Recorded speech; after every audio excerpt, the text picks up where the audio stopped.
This is the first of a weekly Zoom series. This one is called Recover and Rehouse, and it's presented by Rogue Valley Housing Solutions. The executive director is Karen Logan. I will let her present their mission. Hi, we're really excited to have you all here, our speakers and everyone who's participating. This is the beginning of a Zoom series that will be held on Tuesdays at 11 a.m.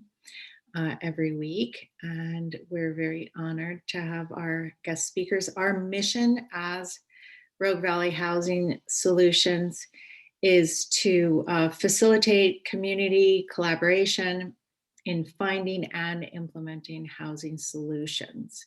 So we're really focused on the specifics of finding solutions and also implementing them and helping to provide support to do that work. So that's our mission.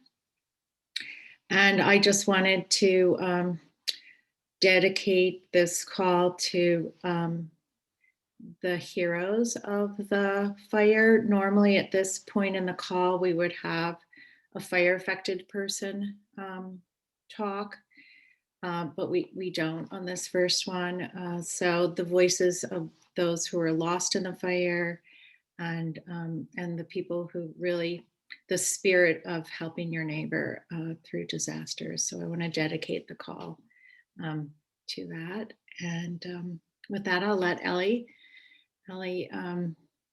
introduce herself, and she's going to be the MC on the call. Hi, I'm Ellie Holte, and I work with the Local Innovation Lab, which is an internship program in association with SOU. And we have a couple of our former interns on this call. So I'll pass the mic to Caden.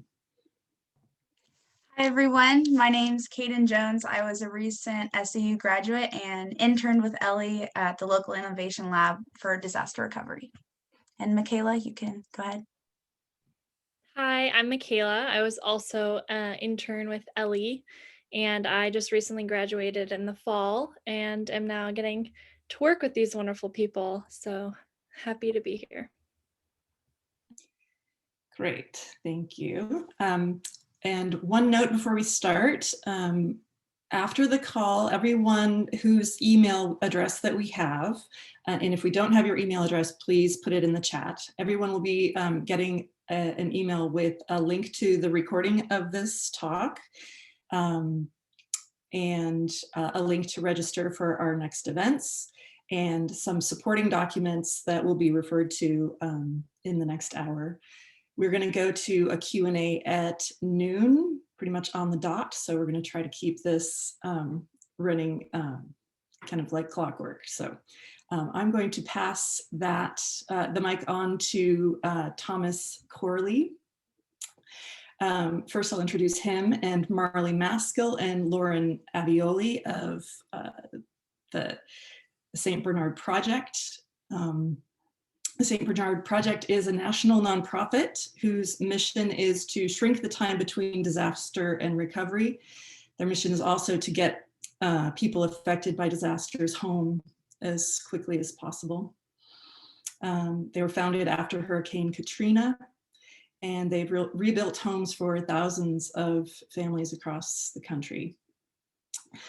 One final note, if you're listening and wondering how you can participate, our friends from SBP have offered to help us with follow-up meetings and to organize groups who would like to implement any of the solutions that we'll be discussing today. Their email addresses will be provided in the chat. Also, you'll be getting a separate email with an invitation to participate in those meetings, those follow-up meetings with them. So please look for that. Okay, if you have any questions as well, please type those into the chat. As I said, we'll get to those at noon. So first, our first speaker, I'll introduce Thomas Corley. He headed up SBP's recovery operation in Joplin, Missouri, and he now leads the organization's efforts in Rockaway, New York. Thomas? Thanks, Ellie, and really nice to be here. Thanks, Karen and Caden, for all your work to set this up and convene the group. I'm really excited to share a little bit of perspective and SBP experience. I'll keep this to a tight, I think 20 or 25 minutes. And then my colleague here, Marley, will kind of pick it up and make sure that we end on time. To Ellie's point, I just want to reaffirm anything that I touch on or Marley touches on this call today. If you want to dig deeper, certainly there's the Q&A, but even offline and separately, I really want to make myself and our team and our resources available to the extent that it's helpful in your respective missions and organizations. So just to make that offer. To kind of reintroduce SBP, we're a national, and we're in the Bahamas, so I guess international nonprofit that started down in New Orleans and St. Bernard Parish after Hurricane Katrina. Today, I've been with the organization for 10 years. I got my start down in New Orleans. Then as Ellie mentioned, I oversaw the recovery efforts in Joplin, Missouri from 2012 until 2014 when we completed our mission there. We rebuilt just over 180 homes for folks that were affected by an EF5 tornado. And then came back to the East Coast where I'm from, where I oversaw our Sandy recovery efforts from 2015 until 2019. And then since 2019, I have served as SBP's Continuous Improvement Officer. So I oversee all of our rebuild efforts across 9 operating sites, as well as some of our lean initiatives to drive efficiency and impact across SBP. So that's what I do during the day. Marley here is our manager of disaster partnerships. And then Lauren, our other colleague who is just a little late, she's finishing up a call, will join. She's our real estate development manager and does a lot of work in both owner occupied and low income rental interventions in SBP operating sites. So SBP's mission, largely it's broken down into 5 things, and I think this will be helpful. We call them our 5 interventions. So first, we rebuild homes that were affected and for families that were affected by natural disasters. We've been doing that since 2008 in full form. We share. This is largely what Marley helps drive across SBP, but anything we've learned, anything we have, it's open source, open book. We want to get connected with groups that are fighting the same fight to shrink the time between disaster and recovery. We work to prepare communities, individuals, businesses, fortify them against future disasters. We do a bit of advised work, challenging from both a local government and federal government perspective, how disaster recovery is run in America. And then naturally, we do a lot of advocacy work for our clients, for communities that are affected and vulnerable. So we've got a few different arms of our organization. Today, and for the first part of this call, what I'm hoping to speak to is SBP's experience with assessments, understanding the need of affected communities, and frankly, some of the struggles we've seen in the years we've been doing this. So just to kind of ground us, I just want to share a quick story. So as I mentioned, I joined SBP as an AmeriCorps member, which some of you may be familiar with. This is a 10-month service program. It was started under the Clinton administration. So I began my experience with SBP as an AmeriCorps member down in New Orleans, and this was in 2011. And so at that point, it had been better part of 6 years since Hurricane Katrina. And one of my first weeks on or during service, I sat down with a woman named Sandy Grants. She was a homeowner in the east part of New Orleans. Her home had been flooded out. She experienced contractor fraud. And when I met her, her entire home from like 4 feet down was still gutted out. She didn't have full running water or electric. She was living in a travel trailer in her front yard. Her air conditioning compressor had been broken into 3 times, and the copper had been pulled out of it. Sandy was also the type of person that did everything right. She had homeowners insurance. She was employed. She was a small business owner, did furniture, kind of like rehab and rebuild furniture in New Orleans, raised 4 sons in the house. She did everything right.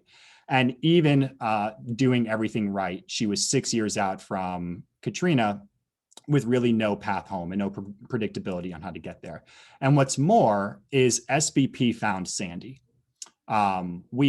We were doing outreach. We were seeking to understand who in New Orleans still had unmet needs. And we got connected with Sandy. There was no referral. There was no Rolodex that we could work through to understand who still had need. And in that moment, I believe SBP began to understand missed opportunity in early assessment and the deep need for continued assessment across communities affected by natural disasters.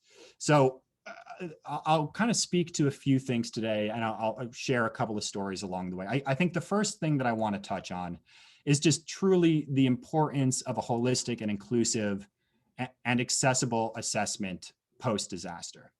In the absence of data, we don't have direction. If we don't know what the need of our community is, the breadth of it, we don't know where to go. What I've often seen at SBP is in the months and really that first year post disaster, there's a lot of energy. The helpers come, those who can give do. And there's a lot of energy that's spread around, like, let's do some good. But in the absence of real data, we have great organizations with strong leadership and tremendous heart and drive that want to do good, but without the direction on where to place that good.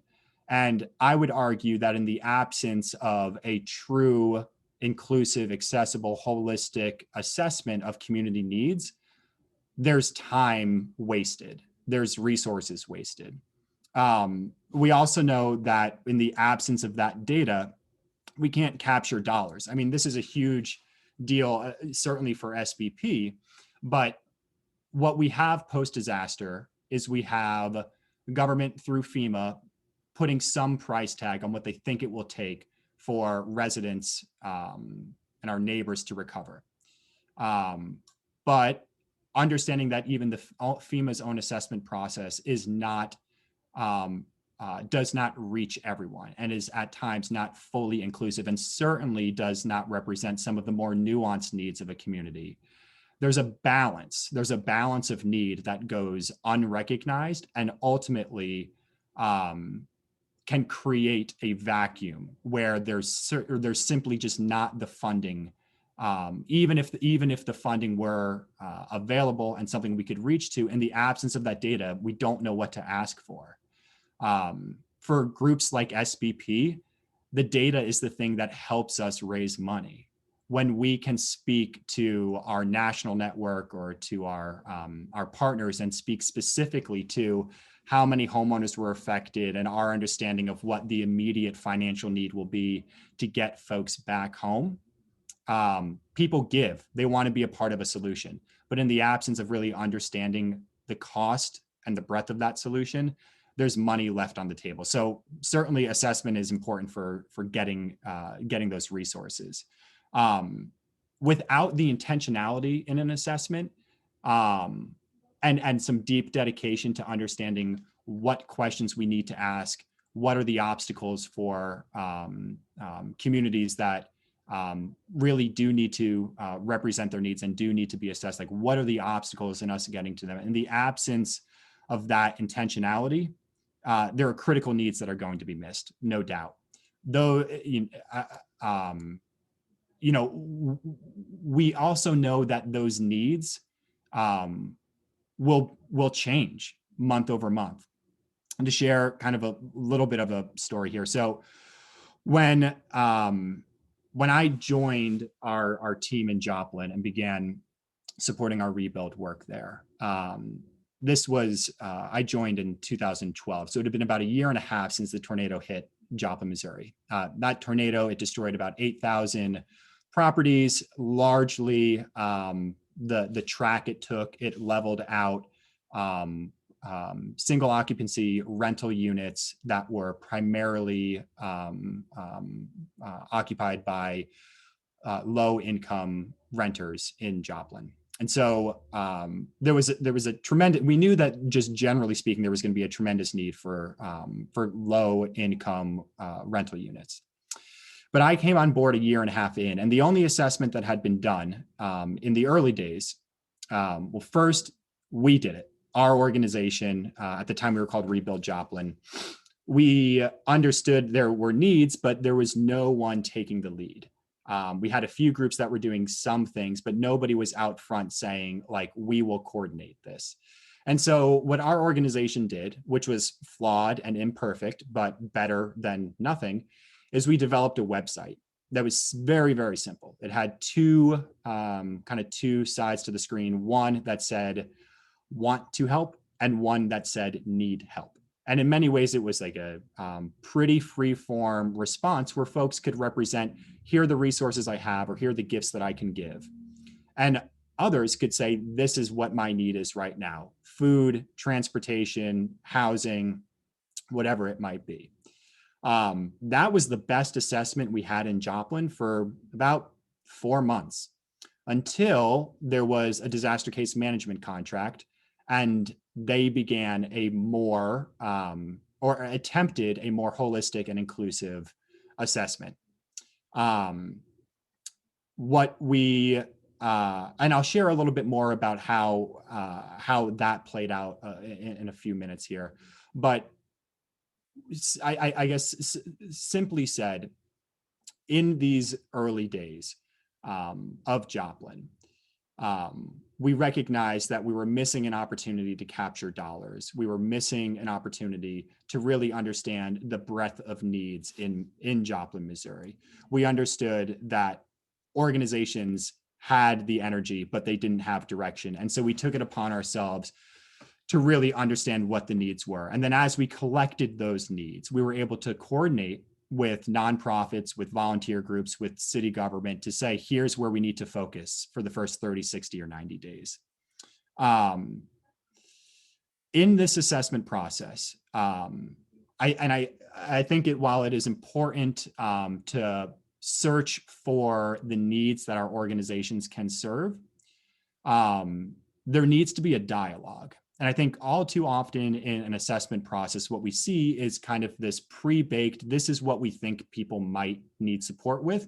And so let's ask them if they want to check this box to say, I have this need, without asking kind of the second and third question, and without creating that dialogue. Our intervention and our support may not actually hit the mark. And so I'll give a couple of examples here of what I mean. So in New Orleans, and specifically in the lower Ninth Ward, post-Katrina, the community, New Orleans and recovery groups knew that there was a deep need for owner-occupied housing to be rebuilt in the lower Ninth Ward. A group with great intentions and sort of aspirational spirit took it upon themselves to really wrap their arms around the lower Ninth Ward and build these like really beautiful units. They were, and this was in, 2009 or 2010, so quite a while ago. But these were units that had solar panels, that were energy efficient, that were fortified and built well, and really what I think this group believed to be a better product and a better home than what residents of the lower Ninth Ward had experienced for decades. Unfortunately, what this group heard was, we need homes. And so they did just that. They provided homes. But without maintaining dialogue, conversation, and really an inclusive approach, they missed an understanding of what home meant to the residents of the lower Ninth Ward. And so a real simple design decision ultimately changed the fabric of lower Ninth Ward. So pre-Katrina, you had row houses where the front porches lined up one next to another. So families and neighbors could come out and talk to one another on the porch, and it created this community. The way that these new homes were designed, they were scattered kind of lot by lot, and the front porches no longer lined up. And this was challenging for the community. They no longer had that sort of like common ground where they could walk outside and kind of meet with their neighbor. And that like simple change, while relatively insignificant and certainly, like not cost prohibitive, that approach changed how those families that had lived there for decades, how they experienced coming home, simply because what this group heard was they need homes, and then had this kind of idealistic, like, this is what people will want. They'll want energy efficiency and solar panels and all this stuff, instead of really opening the discussion on what's going to support that deep kind of emotional healing and make practical sense for how folks live. The other thing that and this is kind of obvious, but post Sandy in New York City, the immediate need, especially in Southern Brooklyn, was food. People were hungry, and power was out. Any sort of like feeding operation was down. And so a large national group understood that we need to get food into Southern Brooklyn. Unfortunately, and without understanding the religious affiliation of the residents in Southern Brooklyn, they showed up with ham sandwiches, which 90% of the people that are hungry can't eat. And so again, I think this may be obvious to many of us, but it's ensuring that the assessment that's designed and how it's run is not only accessible, but also is positioned to ask that second and third question and invite feedback that is guiding in what service or what offering we're going to bring. So really listening to the needs of that of your community. I spoke a bit about what it was like in Joplin and how we ran kind of our first assessment and then leaned on a large disaster case management agency who had to run that second assessment. As they were contracted to run this assessment, they did in early 2012. It was not accessible to all. It was some combination of a door-to-door and then kind of like electronic survey tool that didn't capture everyone. There was a large population of elderly individuals that just didn't have it. And it left a lot of people in the wake. But what's more is there was no reassessment. And so there was an initial assessment in 2012. We were continuing to rebuild homes and support the recovery efforts until late 2014, and there was no reassessment done. And so while needs may have changed, perhaps folks had temporary housing for a bit and then they lost it, or folks were able to keep their job and then lost it, or whatever it might be. In the absence of a reassessment, we continue to execute against a plan that was not representative of the evolving nature of needs post-disaster. In that final year in 2014, when SBP was in Joplin, frankly, we had had enough. We had had enough with trying to work with this disaster case management agency, compelling them to do a reassessment, or at least include us in the process so SBP could reassess. What's more is that the city of Joplin was largely flying blind. Like, they weren't running assessments. They were fielding calls from community members that needed support, but they weren't being proactive. They were occupied with rolling out their CDBG program, which Marley will speak to in just a minute here on what that process looks like. And so SBP, with our AmeriCorps members and volunteers, we ran an 8,000 kind of parcel assessment. And we literally went door to door, block to block across the tornado path to understand who was living there that had unmet need. And this approach was beyond, at that time, our intervention was we rebuild or repair homes for homeowners that were affected. But through this assessment, we collaborated with partners in Joplin that did feeding, that provided child care, job counseling, and job placement, to understand, like, what are the types of questions and what should we be asking, in an attempt to really understand, here we are 3 years out, what needs remain. And our scrappy little organization became the leader in understanding the balance of unmet need. And with that data, speaking again to data yields direction, with that data, we were able to convene with a sunset LTRG and with a couple of other organizations that had resources and wanted to get to work, but frankly, were having a hard time finding need. We were able to collaborate with them to define what the finish line looked like for Joplin, and then own our respective parts of it. And so for SBP, we identified X number of homeowners that needed additional rebuilding services. We completed that within a year. And then SBP doesn't really practice mission creep. Like when we are able to complete our mission, whatever that mission is, and in Joplin, it was rebuilding homes, we sunset our operation, paid forward whatever resources we could to our partner organizations, and moved on to the next community. So again, I think just speaking to the importance of an assessment and a reassessment. So a few takeaways, I think, and then Marley, let me pass this to you, and you can walk us through kind of what the federal dollars look like. Number one, however the assessment is run in your community and however your organizations come together to tackle this, whether it's through a coalition or a central agency or a disaster case management agency, there needs to be some central coordination. The most challenging part is when we have a variety of organizations approaching the same residents 3, 4, 5 times saying, what do you need? Do you need this? Do you need that?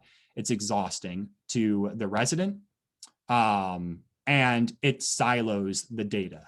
And so without understanding ultimately where we go from here, I would strongly advocate that whether it's through a central agency or through a coalition, that there is some central coordination. It can be a committee, but with that coordination, the results and the data needs to be accessible.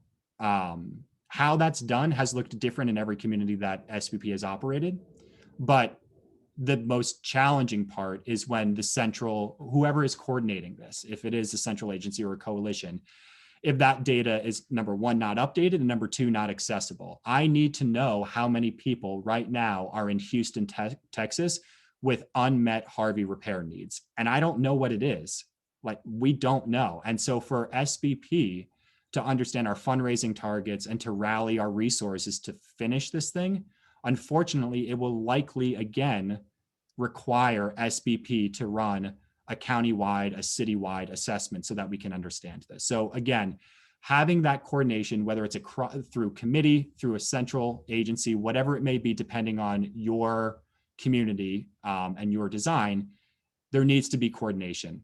The results have to be accessible and have to be something that inform the direction and resource collection of respective groups. A couple other things that I think are worth just noting. The phrase trust but verify is really important. We know that folks go, that not every need or every resident is represented in an initial FEMA assessment. We know that there are folks that miss deadlines or that for whatever reason have a barrier to engaging in an initial assessment. So even when we may get some data, it's important for us to verify that. And I'll tell you that every time that SBP receives an initial assessment, whether it's through FEMA or a county or even a partner group, we work hard to verify that data because again, that data is going to be used for direction, for dollar collection, for really strategy across our organization and others. So trust, but verify. And then finally, update regularly the assessment. Depending on the scale of disaster and how long we project the recovery to take, it may look different. It may be an update every 1 month, 3 months, 6 months, a year. It is different, certainly in every community, but the importance of updating that is there. We need to know the evolving needs of our community. So I want to introduce Marley here, who will speak a little bit about our experience in federal funds arriving to communities that are affected by a disaster.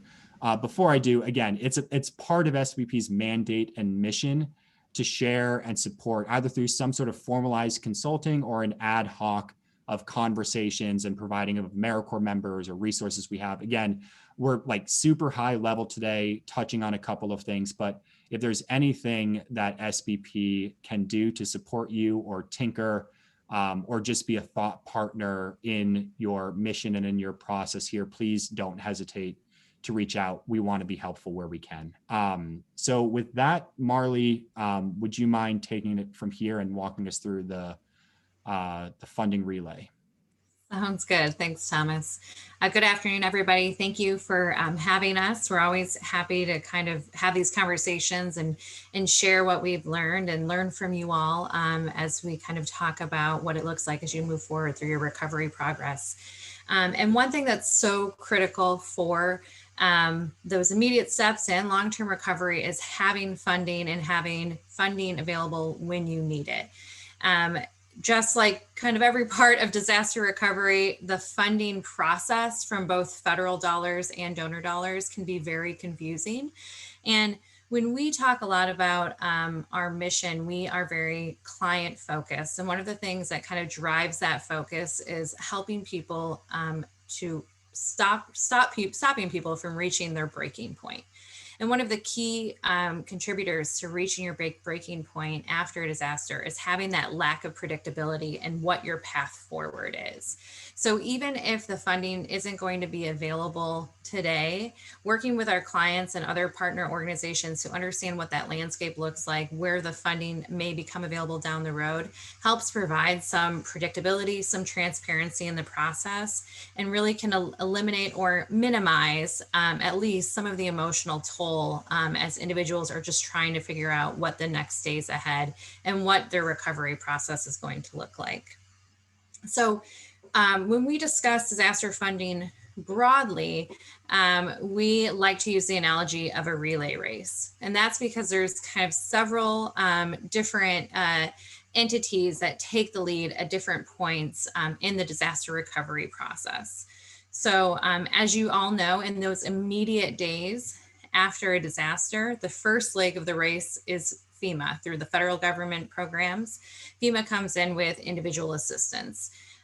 Individual assistance provides temporary housing, clothing, and minimal home repairs, and helps to provide some resources for those immediate needs that come up. This can be a pain point in several communities that we've worked in and talking to clients and homeowners that have been affected by the disaster.